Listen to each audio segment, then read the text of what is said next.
Le choc est passé, l'heure est maintenant au recueillement et surtout à l'interrogation en Norvège après la mort de plus de 80 personnes dans les attentats du 22 juillet.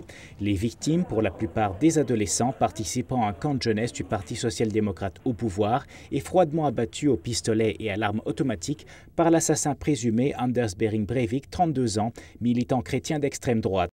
Ce dernier, qui a été arrêté, affirme avoir agi pour que la Norvège prenne conscience de ce qu'il appelle le danger de l'invasion musulmane.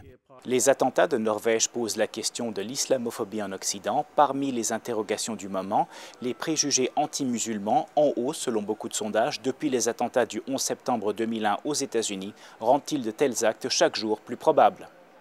En Europe de l'Ouest, les politiciens et partis d'extrême droite font recette depuis des années déjà en exploitant le thème de l'immigration musulmane selon eux incontrôlée.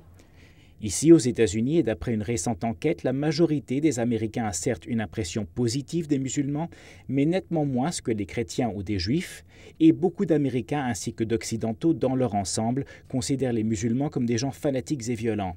Une évolution qui inquiète certains musulmans installés ici aux États-Unis. Sur le plan religieux, les États-Unis nous ont réellement bien accueillis. Il y a quand même, au niveau de chaque société, il y a des personnes qui croient à l'extrême.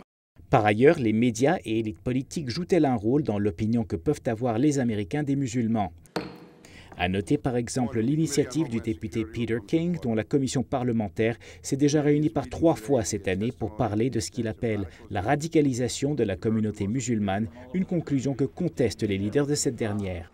Une évolution que fustige le professeur Akbar Ahmed, spécialiste des relations américano-musulmanes. C'est dangereux surtout dans la mesure où des membres très en vue de la classe politique tiennent sur les musulmans des propos tout à fait méprisables et désobligeants qu'ils ne tiendraient jamais sur d'autres communautés.